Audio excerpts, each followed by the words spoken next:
Jadi kita pasang mata, pasang hati, kita buat benteng di khususnya yang ada di Pekalongan ini kan, itu dibuat benteng-benteng, segera dibentuk sampai kecamatan, sampai desa, sampai kampung, dibentuk PWI Laskar Sapila supaya punya kekuatan yang bisa untuk memblokir dan membentengi bahasa Indonesia. Jangan khawatir dan jangan menganggap ini adalah sesuatu yang besar.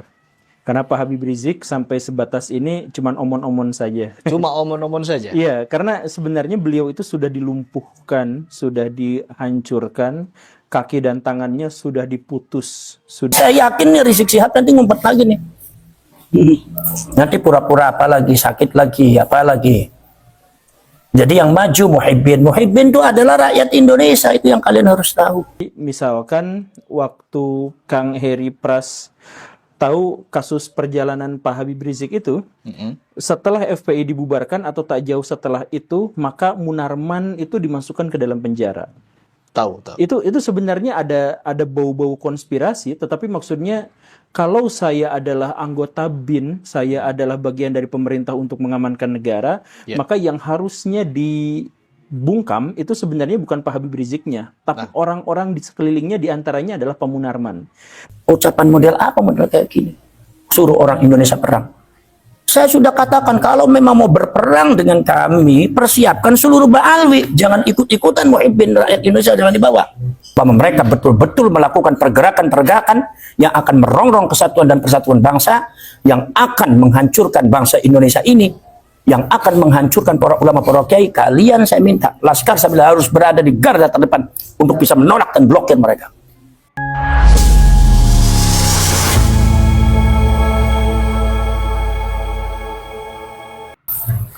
Assalamualaikum warahmatullahi wabarakatuh. Waalaikumsalam.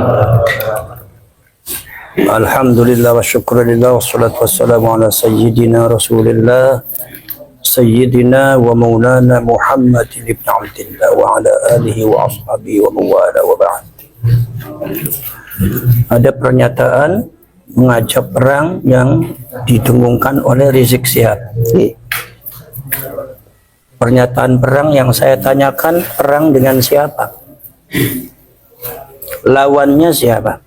Kalau seandainya lawannya adalah sesama umat Islam, secara syariat Islam dan agama Islam, apakah layak perang itu disebut jihad fi sabilillah ketika yang diperangi itu umat Islam? Tidak layak. Tidak layak. Jadi perang lawannya siapa? Sama umat Islam. Kalau sampai mau perang jangan sesama orang Indonesia. Orang Indonesia sudah Islam. Perang di Palestina. Oh iya. Perang ikut ke sana. Kalau mau perang. Jadi jelas pernyataan Rizik Syihab itu, saya sebagai ketua PWI, saya sangat menyayangkan sekali, dan itu adalah perilaku anak kecil dan tidak ubahnya seperti orang-orang pada waktu zamannya Rasulullah, orang musyrik dan orang Yahudi, ketika diberikan pencerahan oleh Rasulullah, ketika diberikan edukasi oleh Rasulullah, dan Rasulullah membatalkan Tuhan-Tuhan mereka dan agama mereka, mereka pada akhirnya ribut pengen ngejak perang, menjelek-jelekkan, mengintimidasi Nabi Muhammad, sahabatnya juga diintimidasi, dipersekusi, juga ada yang diculik, dibunuh bahkan. Itu kalau dilihat dari paparan historikal sejarah, itu sebetulnya dalam sebuah perjuangan pasti ada seperti itu. Jadi, tapi saya harapkan kepada masyarakat Indonesia jangan terprovokasi oleh ucapannya orang-orang semacam Rizik Syihab ini. Karena itu mulutnya kotor. Itu bisa menyebabkan perpecahan di dalam bangsa Indonesia, bisa akan menimbulkan kekacauan di bangsa Indonesia ini, bisa akan menimbulkan satu pemecahan kesatuan dan persatuan, menghilangkan kesatuan, dan berbahaya ini untuk bangsa Indonesia ini. Seberat apapun kita nggak usah model kayak gitu. Bukan berarti kita nggak berani, urusan berani-berani zaman sekarang tuh nggak ada yang nggak berani. Tapi bukan itu solusinya. Kami ini berjuang hanya untuk mencari kebenaran. Anda mengklaim sebagai cucunya Rasulullah, data Anda mana? Kenapa tes DNA-nya seperti itu? Hanya itu aja dijawab. Udah selesai. Kalau memang seumpama Anda itu tidak terbukti sebagai cucunya Rasulullah, ya udah jadi umatnya Rasulullah. Fastabiqul khairat. Kita juga menghargai kamu. Itu karena apa? Itu karena perasaan orang-orang semacam itu adalah mengaku dirinya sebagai cucunya Rasulullah. Klan yang mulia yang lain itu adalah di bawah mereka. Akhirnya ketika ada orang yang muncul menolaknya, mereka akhirnya kayak gitu, teriak-teriak ngajak perang. Akhirnya kemudian mengajak para muhibbinnya. Ini lagi-lagi berhadapan. Nanti saya yakin nih Rizik Syihab nanti ngumpet lagi nih. Nanti pura-pura apa lagi, sakit lagi, apa lagi. Jadi yang maju muhibbin. Muhibbin itu adalah rakyat Indonesia. Itu yang kalian harus tahu. Muhibbin adalah kawan-kawan kita, saudara-saudara kita. Nah, kalau perang antar orang Indonesia lagi yang berdarah-darah, rakyat Indonesia yang kena lagi berdarah, yang jadi korban akan rakyat Indonesia, maka saya larang. Apa ini? Ucapan model apa model kayak gini? Suruh orang Indonesia perang. Saya sudah katakan kalau memang mau berperang dengan kami, persiapkan seluruh Ba'alwi. Jangan ikut-ikutan muhibbin rakyat Indonesia, jangan dibawa. Ba'alwinya loh. Lawan itu kita. Lawan itu polisi, lawan kita TNI.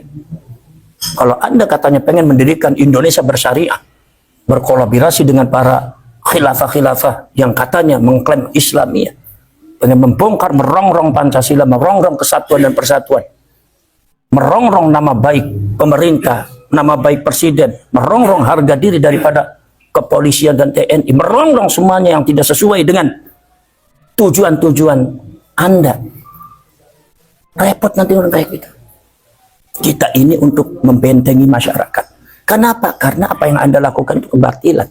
Jadi masyarakat harus diberikan pencerahan edukasi. Kalau Anda tidak ingin diperlakukan seperti itu, ya jangan seperti itu. Gampang aja logika. Bukan ngajak perang. Maka dari itu saya minta kepada seluruh Laskar Sabilillah, bukan saya meringankan pernyataan Rizik Syihab, Puan, tetapi kalian gak usah terlalu ditanggap. Tapi kalian tetap harus berhati-hati. Tetap harus berhati-hati. Kenapa sebabnya? Jejak digitalnya banyak, jejak sejarahnya banyak. Apalagi ada terjadi katanya penculikan. Ini persis gerakannya seperti komunis ini. Jadi ini jangan-jangan ada orang PKI berteriak PKI, komunis berteriak komunis. Zamannya para ulama, para kiai juga seperti itu. Yang PKI dianggap pejuang, yang pejuangnya dianggapnya PKI, komunis. Itu terjadi di Jawa Timur juga ada. Jadi artinya apa? Ini fitnah seperti ini, gelontokan itu sejarah akan berulang seperti itu. Pada waktu zamannya komunis juga seperti itu. Dan itu yang harus kalian pahami. Maka hati-hati. Tapi kalian nggak usah terlalu menanggapi terlalu serius. Tapi kalau seumpama mereka betul-betul melakukan pergerakan-pergerakan yang akan merongrong kesatuan dan persatuan bangsa, yang akan menghancurkan bangsa Indonesia ini, yang akan menghancurkan para ulama, para kiai, kalian saya minta, Laskar Sabilillah harus berada di garda terdepan untuk bisa menolak dan blokir mereka. Bekerja sama dengan TNI, bekerja sama dengan kepolisian. Tapi kalian harus tahu, kepolisian dan TNI juga banyak yang ambivalen. Sebab apa? Ada juga yang muhibbin kepada mereka. Dan ini akhirnya pembelaan terhadap pejuang-pejuang bangsa dan negara ini kadang-kadang agak lemah. Maka kita harus paksa mereka sebagai benteng bangsa Indonesia. Kepolisian dengan TNI dan pemerintah, kalian harus bekerja sama. Karena apa? Karena ini sangat membahayakan kalau sampai itu terjadi. Jadi kan Gus ya, berkaitan dengan ajakan perang, kalau dia tetap memaksa, kita tetap layanin. Nah, ya. ya. Lantas kira-kira bekal apa terus yang harus dipersiapkan untuk Laskar Sabilillah berkaitan dengan ajakan perang? Wa'iddu lakum min quwwah. Wa'iddu lakum min quwwah. Persiapkan kekuatan kalian. Maka salah satu perjuangan kalian yang paling penting untuk melawan mereka satu adalah perjuangan penguatan organisasi. Perjuangan kalian adalah bagaimana kalian melantik, membuat kepengurusan dari mulai tingkat kecamatan sampai tingkat kampung. Dibuat itu Laskar Sabilillah sampai PBI untuk membentengi bangsa ini, supaya rakyat ini berani untuk bisa menolak mereka.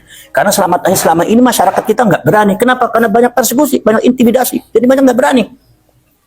Setingkat itu aja, orang-orang yang dianggap orang besar pun udah nggak berani. Jadi kalau demikian, bangsa ini siapa yang membela?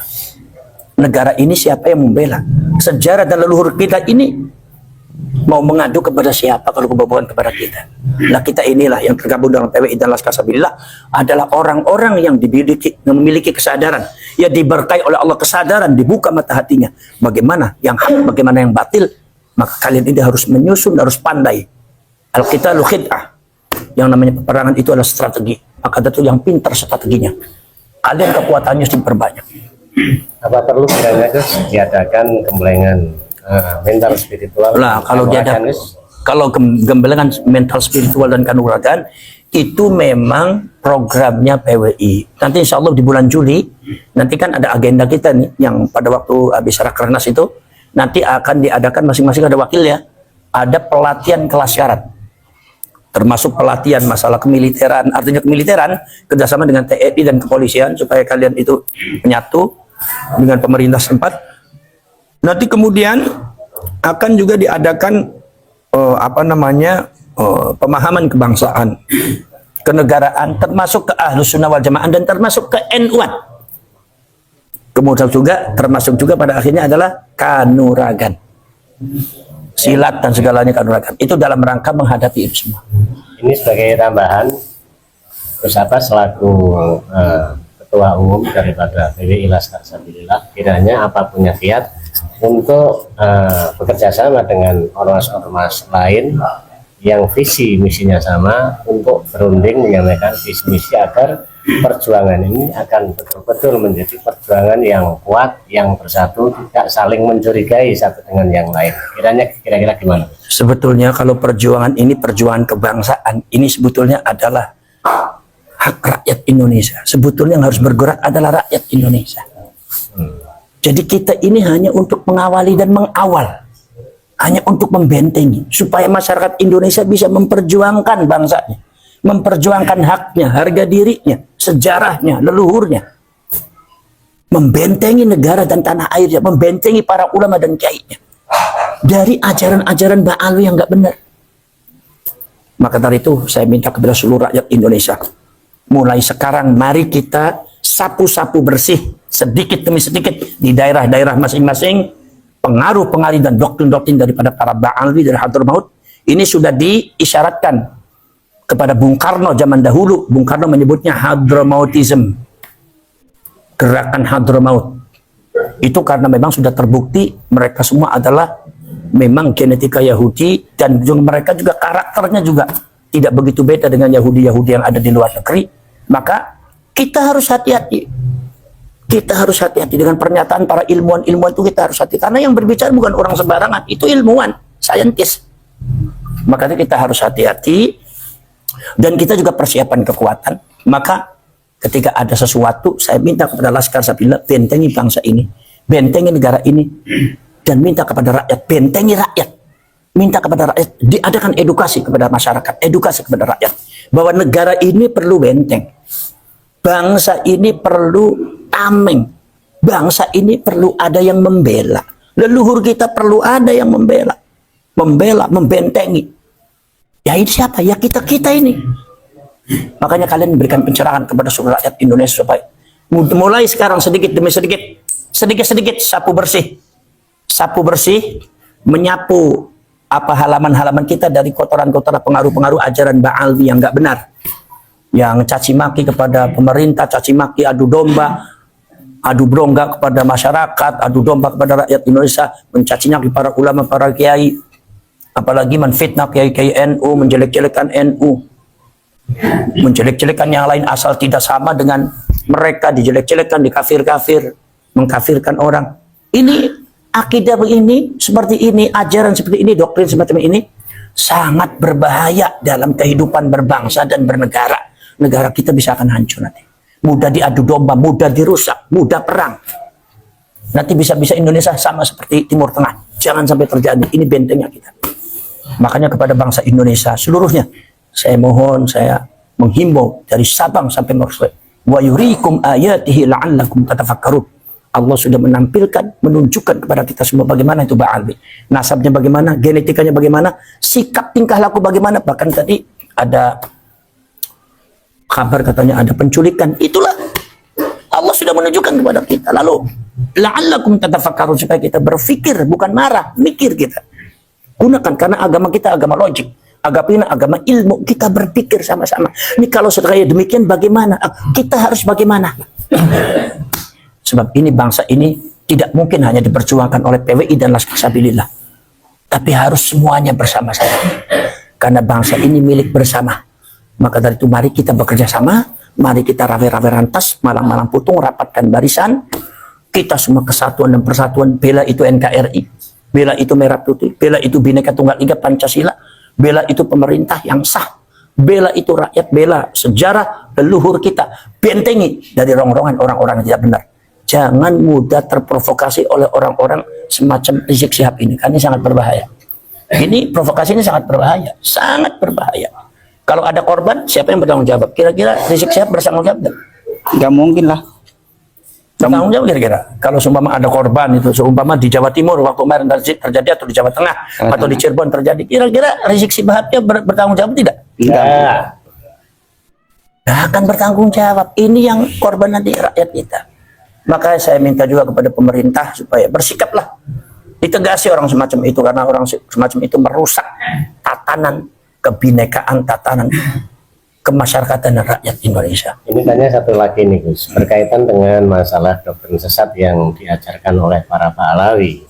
Ini jelas satu ajaran yang menyimpang dari ajaran Islam itu sendiri. Ya. Kira-kira Gus Abbas selaku menjadi pembina ataupun pendiri PWI Laskar Sabilillah, kiranya pihak apa yang bisa diharapkan agar pemerintah juga ikut berkecimpung, yang termasuk di dalamnya ada sebuah pembelokan sejarah. Apakah dari PWI punya rencana mendesak kepada pemerintah agar pemerintah bisa menerbitkan buku sejarah yang disepakati oleh para pakar sejarah, para pakar ahli nasab, sehingga bisa dijadikan kurikulum yang nantinya diajarkan ke semua lembaga pendidikan, baik formal maupun non formal. Untuk apa ini tujuannya? Terutama untuk membentengi anak bangsa kita agar tahu sejarah yang sebenar-benarnya. Kiranya apa Gus Abbas? Ya, arah ke sana. itu memang PWI niku itu mau diarahkan ke sana. Ya. Apa yang disebut bahwa bangsa ini harus ada yang membentengi. Ya. Sejarah ini harus ada yang membentengi.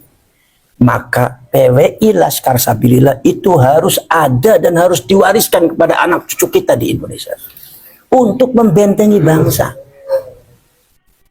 Mohon maaf sebesar-besarnya, ngapunten. Sebetulnya itu semua adalah tugas yang kita harapkan dari pengurus Nahdlatul Ulama. Tapi sampai detik ini kita semua tidak mengalami kepuasan daripada hasil-hasilnya. Ternyata banyak pembelokan sejarah, jangankan sejarah Indonesia, sejarah NU pun dibelokkan dan masuk di NU online. Itu kan berarti sudah nggak open pengurusnya. Jadi kita udah nggak bisa mengharapkan kalau begitu. Kalau seumpama sampai terjadi seperti itu tuh, apalagi beberapa pengurusnya juga masih banyak ambivalen dan banyak muhibbin. Maka kita PWI harus berdiri sendiri. Mari kita melangkah dengan kaki kita sendiri. Mari kita bekerja dengan tangan kita sendiri. Mari kita rawe-rawe rantas, kita bekerja sama. Sengkuyungan, patungan kita. Nggak usah kita mengharapkan satu berbaik hati orang lain kepada kita, nggak usah. Barangkali nanti ada dana sumber dana pada akhirnya menyesatkan kita, pada akhirnya membelokkan kita, pada akhirnya ada tujuan-tujuan yang menjauhkan kita dari tujuan asal untuk perjuangan. Nomor selanjutnya, masalah pendidikan ini memang harus ada seperti itu, Kiai. Maka insya Allah nanti pada akhirnya ke arah situ kita. Di antaranya adalah kita nanti mengusulkan ke pemerintah. Sekarang itu ada bukunya lagi disusun oleh tim PWI Laskar Sabilillah tentang masalah yang berkaitan dengan sejarah Kuali Songoan, dan nanti insya Allah akan diusulkan bagian daripada kajian sejarah Indonesia nanti di pemerintah. Insya Allah kalau sudah selesai bertemu dengan Menteri Agama, Menteri Pendidikan, dan Menteri Pak Prabowo. Tapi kita harus siap-siap. Kalau belum siap-siap ya jangan. Sebab apa? Sebab ini rakyat harus tahu, anak cucu kita jangan kehilangan sejarah. Kita ini lagi berpikir tentang bangsanya, tentang negaranya. Kita ingin menyelamatkan bangsa kita, rakyat kita. Ya. Kemudian kok mana diajak perang sih gimana? Urusannya apa dengan perang? Ya kan? Tapi kalau seumpama ditantang-tantang perang, kalian nggak usah takut kalian. Kalian kalau seumpama dari rakyat Indonesia nggak usah takut kalian. Sekali kaki melangkah jangan pantang mundur walaupun sejengkal. Ya kan? apalagi golongan pecundang semacam itu. Orang-orang yang semacam itu, yang sekarang yang nantang kalian, orang-orang seperti itu adalah orang-orang yang merongrong Pancasila, orang-orang yang merongrong NKRI, orang-orang yang merongrong pemerintah, orang-orang yang selalu bikin gaduh, bikin fitnah di Indonesia ini, di negeri ini. Ini kalau seumpama tidak ditangani oleh kita, tidak ada pasukan khusus untuk menangani mereka, itu sampai kapan mereka akan hidup? Maka kita buat pasukan di sini untuk menghadapi mereka. Jadi kalau seumpama kita sudah buat pasukan, kita sudah menegakkan kaki kita di atas bumi Indonesia, maka kita tidak boleh ada rasa takut dan mundur walaupun satu jengkal. Apa sebab? Ini bangsa dan negara, ini leluhur dan sejarah, harus ada yang membela, harus ada yang membenteng. Dan kita ini yang memberikan setaran. Ayo kita bekerja sama nanti dengan pemerintah, bekerja sama dengan TNI, jangan lupa bekerja sama dengan TNI, bekerja sama dengan kepolisian, bekerja sama dengan pemerintah, dari mulai aparat desa, dari mulai Pak Camat, dari mulai Pak Bupati. Jadi yang erat hubungannya, kalau ada apa-apa soan ke sana. Karena pergerakan kita ada pergerakan kebangsaan dan untuk menyelamatkan bangsa dan anak bangsa dari rongrongan orang-orang yang tidak benar. Ya. Ini terkait intimidasi dan persekusi. Kalau seumpama ada intimidasi dan persekusi, ya, ada intimidasi dan persekusi, baik itu dari Muhyiddin atau dari Ba'alwi, kalian langsung bergerak, cari itu orangnya, langsung ambil, bawa ke polisian, yang suruh nangani polisi. Atau seumpama kalau ada Ba'alwi yang mengintimidasi, dari Ba'alwi cari itu orangnya sampai kena, tangkap, bawa itu ke polisian. Jangan diam kalian, karena ini adalah bangsa-bangsa kalian, ini negara-negara kalian, jangan diacak-acak oleh orang nggak benar. Jangan mau diinjak-injak kalian tuh harga dirinya. Ya. Ya, siap. Ya. Baik, tapi kalian bekerja sama dengan pemerintah, dengan TNI dan kepolisian. Karena ini adalah, kita tidak mungkin kita berjuang sendirian, harus bersama-sama. Ya. Jadi kita pasang mata, pasang hati, kita buat benteng di, khususnya yang ada di Pekalongan ini kan, itu dibuat benteng-benteng. Segera dibentuk sampai kecamatan, sampai desa, sampai kampung. Dibentuk PWI Laskar Sapila supaya punya kekuatan yang bisa untuk memblokir dan membentengi bahasa Indonesia ini. Terus ini mungkin dari teman-teman ada yang mau tanya, bisa Gus dipersilahkan. Monggo. Cukup Pak? Cukup ya. Sebagai closing statement, monggo Gus. Ya ya sekarang saya minta kepada seluruh rakyat Indonesia yang rukun, yang damai. Insya Allah masalah yang berkaitan dengan nasab ini nanti kita masih gali, dan doktrin-doktrin ajaran yang didengungkan, diajarkan oleh Ba'alwi, mari kita mulai sekarang bersih-bersih sedikit demi sedikit. Disapu bersih sedikit demi sedikit ya, bukan dengan ekstrim, bukan dengan kekerasan, tapi dengan cara ilmiah. Ini nggak benar, dibersihkan. Kampung-kampung kalian sudah dibersihkan supaya kita kembali lagi kepada ajaran leluhur, ajaran Islam rahmatan lil alamin, ajaran para ulama, para kiai, dari mulai ulama-ulama Aceh, Sumatera Barat, Sumatera Utara, Lampung, Banten, Cirebon, kemudian Jawa Tengah, Jawa Timur, Madura, Maluku, Ternate, sehingga kita itu bisa bergabung dalam naungan NKRI, Negara Kesatuan Republik Indonesia. Dasarnya Pancasila, lambangnya apa? Bhinneka Tunggal Ika. Ini kita harus rawat, kita harus jaga. Kalau ada orang-orang yang coba-coba untuk merongrong, menjelek-jelekan atau meremehkan, kita sebagai bangsa jangan tinggal diam. Kita hadapi dengan gentle. Kita hadapi mereka semua. Itu adalah perjuangan yang sejati. Dan itu adalah leluhur mewariskan itu semua kepada kalian, cucu-cucunya. Maka cucu-cucunya jangan cuma bisa berpangku tangan melihat negara dan rakyatnya dan bangsanya dihancurkan oleh orang.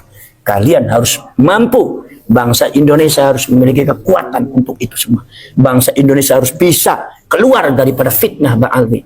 Harus bisa keluar daripada doktrin-doktrin ajaran sesat semacam itu. Dan dalam masalah ini, maka orang Indonesia harus mampu menghadapinya. Maka dari itu seluruh rakyat Indonesia tetap silaturahim, tetap bersatu, kesatuan dan persatuan. Kalau ada provokasi daripada kawan Ba'alwi dan Muhyiddinnya, baik provokasi memecah belah antara pemerintah dengan ini, kadang-kadang ada narasi jelek terhadap masalah kepolisian, terhadap TNI, terhadap pemerintah. Jangan kalian terpancing, jangan terprovokasi. Itu adalah upaya orang-orang yang tidak bertanggung jawab untuk menghancurkan kita dari dalam. Ya, jadi kita tetap bersatu dalam Bhinneka Tunggal Pancasila. Itu Ahlus Sunnah wal Jamaah rahmatan lil alamin, naungan kembali kepada Khittah Nahdlatul Ulama, itu orang NU ya. Ya baik, assalamualaikum warahmatullahi wabarakatuh. Jangan khawatir dan jangan menganggap ini adalah sesuatu yang besar. Karena Pak Habib Rizik sampai sebatas ini cuman omon-omon saja. Cuma omon-omon saja. Iya, karena sebenarnya beliau itu sudah dilumpuhkan, sudah dihancurkan, kaki dan tangannya sudah diputus, sudah sejak lama. Jadi misalkan waktu Kang Heri Pras tahu kasus perjalanan Pak Habib Rizik itu, setelah FPI dibubarkan atau tak jauh setelah itu, maka Munarman itu dimasukkan ke dalam penjara. Tahu, tahu. Itu sebenarnya ada bau-bau konspirasi, tetapi maksudnya kalau saya adalah anggota BIN, saya adalah bagian dari pemerintah untuk mengamankan negara, maka yang harusnya dibungkam itu sebenarnya bukan Pak Habib Riziknya, tapi orang-orang di sekelilingnya, diantaranya adalah Pak Munarman. Nah, setelah Pak Munarmannya dihentikan, Pak Habib Rizik itu nggak bisa ngomong, nggak bisa apa-apa lagi, cuman bisa teriak-teriak, ayo kumpulkan, ayo asah golok, ayo kita perang, ayo kita apa? Nggak akan ada impactnya. Udah selesai. Hanya sekedar bualan. Iya, ya karena beliau itu nggak punya kekuatan apapun sebenarnya. Dulu kuat itu karena ada tokoh-tokoh di sekelilingnya, ada backupan dari militer, beliau sangat kuat. Kan FPI didirikan sama jenderal-jenderal kan? Awalnya. Iya, awalnya didirikan sama jenderal-jenderal untuk mengamankan Orde Baru kan awalnya, kemudian memberontak, akhirnya begini dan begitu. Ada begitu banyak cerita, tapi pendeknya adalah sekarang Habib Rizik mau kayak gimana pun berteriak-teriaknya itu sudah tidak akan lagi memiliki dampak yang besar terhadap masyarakat. Beliau bisa aja berteriak-teriak dan mendapatkan takbir dari ratusan orang, tapi di luar sana sudah tidak akan ada apa-apa lagi. Meskipun kemarin ada tanggapan dari, kalau tidak salah, Laskar Sakera dari Madura yang mengaku sebagai muhibbin, katanya dia punya masa juga yang banyak ingin menyerbu atau memburu seorang Gus Fuad Pleret. Nah, itu bagaimana menurut Akang? Apakah masih kurang bukti gitu? Kalau Habib Rizik Syihab masih banyak yang ngikuti? Masih banyak yang ngikutin, cuman waktu kemarin Hari Ahok Nasional, Ahok Nasional. ya, kan Pak Habib Rizik itu punya acara tahunan Hari Ahok Nasional setiap dua. itu kan diperingati terus-terusan kan setiap tahun. Nah itu kemarin itu nggak sampai 1.000 orang kan yang hadirnya. Ya sudah segitu saja kekuatannya, sudah lemah. Jadi saya mohon maaf Pak Habib Rizik. Saya justru malah ingin bersimpati kepada Pak Habib Rizik. Jadi Pak Habib itu adalah orang yang sejak awal memang bikin pecah belah masyarakat. Di pemilu bikin pecah belah. Ya bukan satu-satunya, Pak Habib Rizik bukan satu-satunya, tapi salah satu di antara orang yang mecah belah itu. Bikin pecah belah, kemudian antar NU pecah belah juga beliau yang memicunya kan. Orang-orang NU awalnya itu ya biasa-biasa aja, setelah berkoar-koar, berantem antara FPI dengan Banser misalkan, dan kemudian kelanjutan sekarang NU menjadi pecah antara yang muhibin dan lain sebagainya. Itu juga sebenarnya adalah dari Pak Habib. Kemudian antara orang yang pro, misalkan ya saya mohon maaf, antara orang-orang yang liberal dengan orang-orang yang fundamental, antara orang itu semuanya pecah belah tuh gara-gara Pak Habib. Jadi Pak Habib sudah tidak lagi memiliki kekuasaan, sudah tidak lagi memiliki kekuatan, dan justru malah sekarang itu ada di posisi yang sangat-sangat bawah. Mungkin gara-gara mubahalahnya itu. Iya, beliau pernah mubahalah ya pada waktu Mubahalah itu sampai 2 kali atau 3 kali. Salah satunya salah satunya adalah kepada Gus Dur. Gus Dur sekarang sudah meninggal dalam kondisi yang aman, damai, tentram, dan sampai sekarang tidak ada aib buruk yang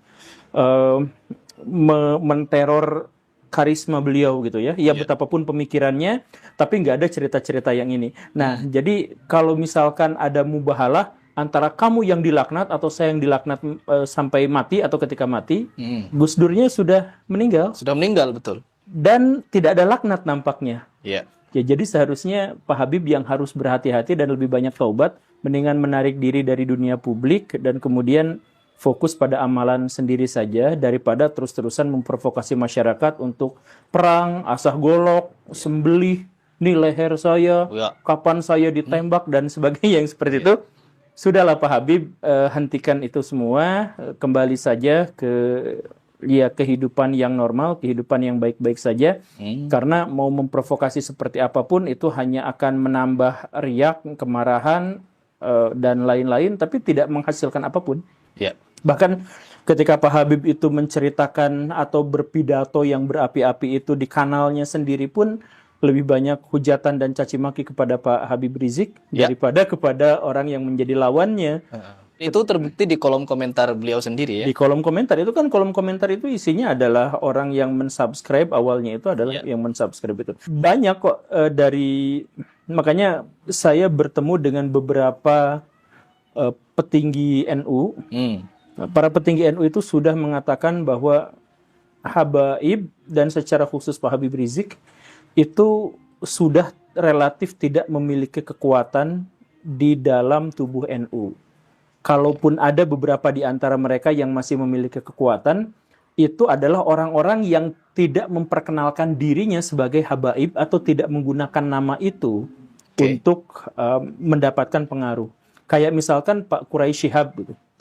Di kalangan NU masih sangat dihormati, masih sangat dihargai, tapi nggak ngaku Habaib dan tidak menganggap bahwa itu sebagai. Nah, sedangkan Pak Habib Rizik itu sebaliknya kan, sedikit-sedikit saya tuh ulama, kami itu ulama. Jadi ketika bikin gerakan pendukung ulama dan aktivis.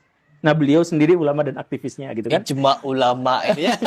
Istimewa ulama gitu yang. Jadi beliau itu termasuk orang yang menghabibkan diri, mengimamkan diri, mengulamakan diri dan lain sebagainya. Nah, Pak Habib sudahlah berhenti yang seperti itu. Sekarang zamannya sudah berbeda, zamannya sudah lain. Jangan terus-terusan memprovokasi orang lain untuk melakukan tindakan-tindakan yang justru malah mempermalukan diri sendiri. Iya. Tapi buktinya nih, Kang Guru Kembul, yang dimana ketika kemarin ini yang angkat bicara ternyata bukan cuma Habib, tapi ada juga orang yang katanya mengaku kiai, tapi masih muhabbah kepada Habib. Dan itu juga memberikan kecaman yang sama kepada golongan yang dimonyet-monyetkan kemarin itu. Nah, itu menurut Akang gimana? Apakah memang benar masih ada kiai yang begitu ke Habib? Saya dalam hal ini nggak membela Gus Pleret ya. Saya juga. Jadi bahwa beliau misalkan mengatakan orang lain itu monyet misalkan atau mengatasnamakan pakai dalil kan, pakai dalil dan sebagainya. Ya, saya nggak ikutan pada hal yang seperti itu, tapi karena dalam hal ini konteksnya adalah terkait dengan Pak Habib Rizik. Iya, udah padam lah ininya sudah karismanya. Ibarat harimau tuh taringnya sudah nggak ada. Taringnya sudah nggak ada, kaki tangannya itu sudah patah. Jadi cuman ya buat minum aja dan ya seperti itu sajalah. Nunggu orang yang mau memberinya makan, nunggu orang yang mau memeliharanya. Menunggu untuk memberinya makan dan melihara ini konteksnya bagaimana, Kang? Pak Habib Rizik itu masih dibutuhkan oleh kelompok kecil, oleh segelintir orang, segelintir politisi masih dibutuhkan. Dibutuhkan dalam rangka apa itu? Ya, misalkan ya untuk iklan, untuk endorse umroh, ya siapa yang ada punya perusahaan travel umroh, nah diiklankan sama Pak Habib Rizik yang seperti itulah, atau sarung, peci, minyak apa itu minyak nyong-nyong. Kalau kata Pak Mahfud MD kan minyak nyong-nyong. Iya, minyak nyong. Para Habib dulu kan bukan seperti sekarang, ya. Mewah-mewahan, naik Mercy, naik BMW. Dulu jualan minyak nyong-nyong katanya. Jadi Pak ini saya ingin menggarisbawahi hal yang sangat penting dan urgen, tapi bukan terkait dengan Pak Habib Rizik secara khusus. Jadi ceritanya gini, sekarang di Indonesia ada gerakan menjauhi ulama. Gerakan menjauhi ulama itu terlihat dari mana? Misalkan perempuan-perempuan semakin kesini tuh semakin terbuka pakaiannya dan berani dan terlihat. Bahkan orang yang pakai jilbab pun, seperti tidak pakai jilbab. Betul, sekarang itu menjadi lebih ramai. Jadi di tempat-tempat umum itu mereka lebih berani. Karena apa? Karena gini, dalam Islam jilbab itu dijadikan sebagai simbol utama. Jadi ketika misalkan ada Aceh mau menerapkan syariat Islam, maka mereka tidak memulai dari pemberantasan korupsi, mereka tidak memulai dari kebersihan, mereka tidak memulai dari amanah yang harus ditunaikan, tidak. Mereka memulainya dari perempuan harus pakai hijab. Maka hijab itu harus menjadi parameter untuk bisa menilai sampai sejauh mana kepedulian masyarakat terhadap syariah. Jadi kalau misalkan semakin banyak perempuan yang lepas hijab atau bahkan lebih buruk lagi berpenampilan sangat terbuka di tempat-tempat umum, maka ini sebenarnya adalah ekspresi dari keinginan mereka untuk menjauhi ajaran agama Islam. Kalau misalkan kita lihat di medsos, Islam itu adalah yang paling dihujat di antara orang-orang free thinker, orang-orang filosof, orang-orang apa, Islam itu paling dihujat. Nah, kenapa seperti itu? Salah satu hal yang paling pentingnya itu adalah karena Pak Habib Rizik itu mengaku sebagai ulama, dan Pak Habib Rizik itu kemudian menceritakan, mencitrakan kepada masyarakat secara umum bahwa ulama itu mudah menghakimi, mudah memisah kelompok saya berarti Muslim, kami umat Islam. Jadi kalau menentang dia tuh dianggapnya bukan umat Islam. Kan bahasanya tuh selalu seperti itu. Ya. Kami umat Islam, seluruh kaum muslimin, ayo bersatu di bawah. Nah, di bawah. Nah, komando saya. Komando saya gitu. Nah, jadi menghakimi, kemudian marah-marah, ujaran kebenciannya pekat gitu kan, kesana kesini, bicaranya kasar. Nah, jadi ulama sekarang dicitrakannya sebagai orang yang marah-marah, yang mudah menghakimi, dan di luar itu semua ulama zaman sekarang dicitrakan seperti apa? Sebagai pengemis, peminta-minta. Mau bangun masjid, minta sodako. Mau ceramah, minta sunduknya.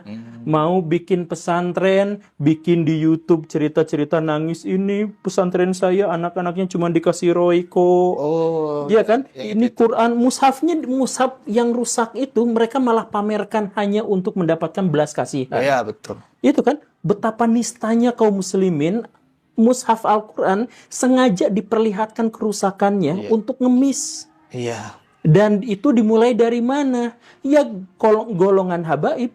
Golongan habaib itu kalau misalkan ini kan minta sedekahnya ini 50 juta, ini berapa? 100 juta. 100 juta minta seperti itu. Air dikasih doa, air 5.000 perak dikasih doa jadi 10.000, 50.000, 100.000. Sekarang muncul juga air ruqyah karena sudah didoakan sama anak pesantren. Pak Habib itu adalah pionir dari gerakan ulama-ulama yang menyimpang seperti itu. Dan sekarang citra ulama menjadi buruk di mana-mana. Gara-gara mereka itu. Iya, gara-gara. Coba kalau misalkan di zaman dulu tuh kita nggak menemukan ada Kiai Haji Zainuddin MZ misalkan punya hater. Jual air berkah. Nggak jualan air berkah dan nggak ada hatersnya. Bersatu umat dalam satu kesatuan itu. Yes. Sekarang setiap ulama punya jamaahnya, satu sama lain menghujat satu sama lain menghakimi dan sebagainya. Sekali lagi Pak Habib Rizik itu bukan orang pertama dan bukan satu-satunya, tapi kita sepakat bahwa Habib Rizik itu membawa citra ulama yang seperti itu. Yang bikin pesantren aja pakai tanah orang lain, nanti minta sedekah sama orang lain. Yang kabarnya mau digusur itu. Yang kabarnya mau digusur. Ya memang harusnya digusur karena itu bukan tanah beliau gitu kan. Memang ada buktinya ya? Ya mereka sendiri mengakui bahwa itu adalah tanah yang bukan milik mereka gitu. Mereka belinya dari orang-orang orang yang seperti itu. Nah, jadi please lah citrakan ulama itu adalah ulama yang bukan minta sedekah tapi memberi, bukan marah-marah tapi memberikan pengayoman, bukannya memprovokasi orang untuk perang, untuk gorok, untuk menumpahkan darah dan sebagainya. Itu Pak Habib Rizik kalau mau lihat itu orang-orang Kristen radikal, orang Hindu radikal, orang Buddha radikal, orang ateis radikal, semuanya bersatu padu ngehujat Islam. Dan bagaimana cara menghujat Islam? Kutipan-kutipan Habib Rizik itu ditampilkan untuk menghancurkan citra dari orang-orang Islam. Nah, dengan sebegitu besarnya dosa Pak Habib Rizik, saya mohon maaf ya, saya harus menggunakan istilah ini. Dengan begitu besarnya, udah memecah belah di antara kaum muslimin, sampai NU pun pecah belah, antara pemerintah pecah belah dan sebagainya, bikin istimewa atas nama ulama padahal untuk kepentingan politik, kemudian membuat Islam itu dipermalukan, kemudian dia minta sedekah dan lain sebagainya, menghakimi orang dan sebagainya. Stoplah, udah cukuplah, kok malah kalau misalkan sudah diredakan sama Allah Subhanahu wa taala, kekuatannya sudah dilemahkan, ya sudahlah tuh, mendingan anggap itu sebagai teguran. Ya anggap itu sebagai teguran, ya udah selesai gitu. Ini tapi masih koar-koar lagi, masih ngajak orang lain untuk ini. Coba Pak Habib Rizik dalam pidatonya yang kemarin terkenal itu, yang viral itu. Beliau sendiri ngaku misalkan ketika bangsa dan negara ini chaos, beliau diam. Ketika kaum muslimin itu sekarang dimiskinkan, beliau diam. Tapi ketika golongan Ba'alawinya yang diserang, beliau langsung nantang perang. Ini kan udah kategori asobiyah. Iya. Asobiyah itu adalah salah satu dosa paling besar, di mana dia marah karena golongan, dia benci dan mencintai karena golongan. Seharusnya kan karena kebenaran, karena agama. Jadi saya akan marah, saya akan mengkritik, saya akan habis-habisan melawan ketika agama saya dilawan. Tapi kalau misalkan agama saya dibaikin, ya sudah biasa aja. Nah ini Pak Habib Rizik kebalik. Ketika Islam dipermalukan dan bla bla bla bla bla, diam. Pas bagian ada golongan dari Ba'alawi yang diserang, dimonyet-monyetin, marahnya luar biasa. Ini asobiyah, ini sudah fokus pada. Padahal kan, saya potong dulu ya. Padahal golongan dia sendiri bukan cuma memonyet-monyetkan. Sampai kiai dikatakan kotoran. Iya betul. Telapak kaki Habib yang hina, yang mabuk, berzina, berjudi dan lain sebagainya, lebih mulia kakinya daripada kepala Kiai. Kiai. Itu kan sudah penghinaan, tapi dia diem. Tapi ketika ada satu kalimat saja yang mengatakanmu, marahnya luar biasa. Ngajak seluruh umat Islam harus ikut komando perang. Iya. Dan yang mengatakan ngomong kasar itu dari golongan mereka sendiri juga banyak. Pak Habib, Pak Habib Bahar itu kan sering sekali. Monyet, babi. Kiai monyet, kiai babi, kera bersorban. Iya. Jadi ketika golongannya melakukan, bahkan Pak Habib Rizik juga sering seperti itu kan? Iya. Kepada Pak Presiden, saya tuh kritikus terhadap Pak Jokowi, tapi saya nggak pernah akan ngomong memanggil beliau dengan sebutan binatang. Iya, enggak. Iya. Bahkan saya nggak nyebut Mulyono gitu. Ya enggak. Hal-hal yang kita bisa mengkritik dengan etis kan, kita bisa berjuang dengan etisnya. Kalau misalkan tidak bisa, tapi ini ada penjelasan psikologis Kang. Jadi gini nih, orang cerdas itu orang yang bisa menyakiti orang lain hanya bahkan dengan bahasa yang santun sekalipun. Karena otaknya penuh, kebijaksanaannya luar biasa, dia bisa ngomong dengan santun tapi langsung nusuk hati. Karena orangnya cerdas. Karena dia kemampuan diksinya luar biasa. Dia kemampuan untuk mengolah bahasanya sangat baik. Tapi kemudian ada juga orang yang levelnya itu lebih kurang, lebih bodoh. Dia harus mengeluarkan kata-kata yang pedas untuk bisa nusuk ke hati orang lain. Bahkan kasar dan kotor dipakai. Ya, nah itu lebih rendah derajatnya. Nah, yang lebih rendah lagi derajatnya itu adalah kalau misalkan di kolom komentar akan ada yang ngomong cuman emotikonnya banyak, hahaha, kayak gitu. Nah, itu lebih bodoh lagi. Dia bahkan nggak bisa ngomong gitu, sampai harus mengekspresikan dengan emotikon gitu. Iya betul. Nah, jadi Pak Habib itu kelompok kedua. Sudah ketahuan ya. Jadi akan pernah kan ketemu sama orang yang ngomongnya tuh biasa, tapi nyelekit, masuk gitu. Ya karena cerdas gitu. Jadi dia bisa pengolahan bahasa tanpa harus menggunakan kalimat-kalimat yang provokatif. Kotor, dia bisa. Misalkan kita lihat atau misalkan yang kita tahu ada Bung Karno misalkan. Bung Karno itu ketika berpidato itu masuk ke dalam hati itu, atau zaman dulu tuh Agim gitu, dengan kalimat yang santun sekalipun masuk. Ada bisa yang seperti itu karena apa? Kemampuan kecerdasan linguistiknya jalan. Nah, tapi kalau misalkan yang kurang ya harus dengan kata-kata yang kotor, kasar, baru bisa masuk. Gitu. Iya, contohnya seperti yang kita bahas ini ya. Jadi teman-teman, sebenarnya di sini kita tidak ada keberpihakan. Meskipun saya menentang nasab Alawi juga, Kang Guru Gembul juga demikian, juga mempertanyakan dengan berbagai macam doktrin, dogma dan lain sebagainya yang mereka lakukan. Kita di sini hanya untuk mencerdaskan umat ya, Kang. Dari doktrin-doktrin. Kita ngajak hal yang baik. Kalau misalkan kita mau mengkritik, kita kritik juga dengan cara yang baik, dengan cara yang santun. Dan kalau kita di sini dianggap sebagai ini nih Heri Pras ini sedang membela Fuad Pleret ini karena sedang mau diintimidasi. Itu bagaimana menurut Akang? Apakah kita ini membela Fuad Pleret atau bagaimana? Misal dikatakan seperti itu sama netizen. Saya sudah menekankan berulang-ulang bahwa saya tidak berpihak pada pihak. Kita tidak berpihak pada pihak. Ya. Jadi maksudnya dalam ajaran Islam itu kita tuh melihat perbuatan, lihat apa yang dikatakan, jangan melihat siapa yang mengatakan, misalkan pernyataan Ali bin Abi Thalib gitu ya, atau misalkan jadi ketika Akang salah gitu, ya udah saya juga kritik, tapi saya nggak memusuhi Akang secara pribadi gitu. Ya, setuju. ininya aja gitu. Termasuk kepada Kiai Pleret misalkan, apakah saya mengenalnya sejauh di medsos kenal gitu. Iya. Pernah kontakan iya gitu. Tapi kalau misalkan harus kita kritik, ya Kiai Pleret itu ketika mengatakan kalimat-kalimat dengan bahasa yang kurang baik, ya harus kita sebut bahwa itu salah. Ya. Kita tutup mata, tutup kuping terkait dengan hubungan dengan kita. Tapi kalau misalkan dia melakukan tindakan yang bertentangan dengan etika, ya kita sampaikan bahwa itu keliru gitu. Ya, sesederhana itu. Termasuk juga kepada Pak Habib Rizik. Kalau satu hari nanti Pak Habib Rizik menjadi orang yang lebih baik, menjadi orang yang lebih santun, menjadi orang yang lebih bijak, tidak memprovokasi orang, tidak memecah belah orang dan sebagainya, kita nggak pernah punya masalah dengan Pak Habib Rizik. Saya tuh udah 4 kali mencoba menghubungi Pak Habib Rizik lewat berbagai jalur tuh nggak nemu.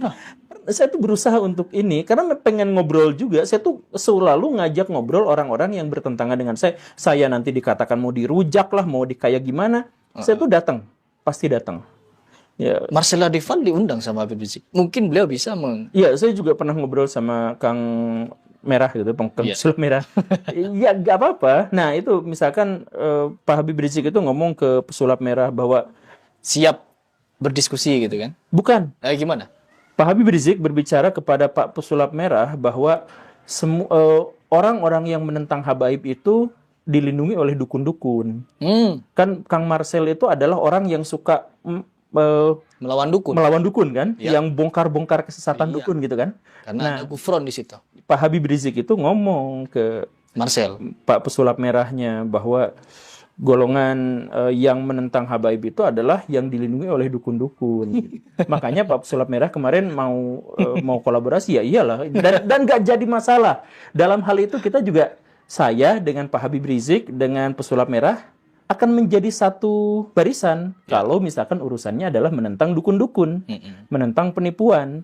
Nah, gitu kan? Tapi kalau misalkan sampai diceritakan bahwa yang menolak Ba'alawi itu dilindungi oleh dukun-dukun, Ya itu salah. ya, Salah gitu, Mas, ya. ya justru yang dukun-dukunan itu kan yang jualan karomah itu kan. Ini air, ya, Terbang satu-satu. ya, yang anak-anaknya terbang satu. Iya itu kan.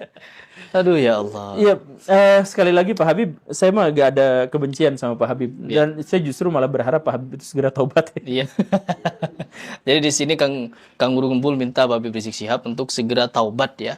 Jangan lagi memprovokasi umat untuk perang gorok leher orang, apalagi ngasah parang untuk apa? Iya, dulu kan itu kan, ayo kita asah golok. Ya. Pas umatnya Itu udah kapan siap, itu? itu 2-3 bulanan yang lalu lah. Yang sama Deddy Mulyadi bukan?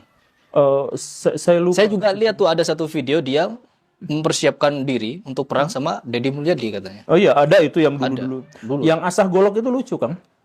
Ayo asah golok. Besoknya umroh. Jadi goloknya dibawa ke Mekah. Enggak, goloknya ditinggal di situ, santri-santrinya udah siap. Duh, ini pemimpinnya kabur. Lah gimana mau perang? Ya, kurang lebih sekarang juga kan kemarin ada maklumat Ramadan. Ya ampun, maklumat Ramadan minta kepada Pak Prabowo Subianto ya. Oh iya. Untuk ini, ya kalau kan Pak Habib Rizik itu kenal dekat dengan Pak Prabowo dulu kan sampai istimewa segala rupa. Ya nggak usah ngomong di muka umum, langsung aja ketemu sama Pak Prabowo, Pak. Yuk kita ini gitu. Tapi justru ketika beliau mempublikasikannya di media sosial menunjukkan bahwa akses terhadap Pak Prabowo sudah tidak selancar dulu lagi gitu. Ya makanya kalau misalkan semuanya sudah tertutup seperti itu, ya mending perbaiki diri, bertobat, tidak lagi melakukan hal-hal yang konyol seperti itu, yang memprovokasi umat. Umat sekarang sudah kacau, Kang, sudah kacau ya. Sudah pecah belah, sudah direndahkan, sudah dilecehkan. Tapi orang yang mengajak orang lain menjadi seperti itu kok tidak segera menutup gerainya gitu. Gerai. Iya, tidak. Makin tajam makin lama. Ada gerai segala ya. Iya. Tidak segera menggulung tikarnya gitu. Tikar lagi. Iya, Bang.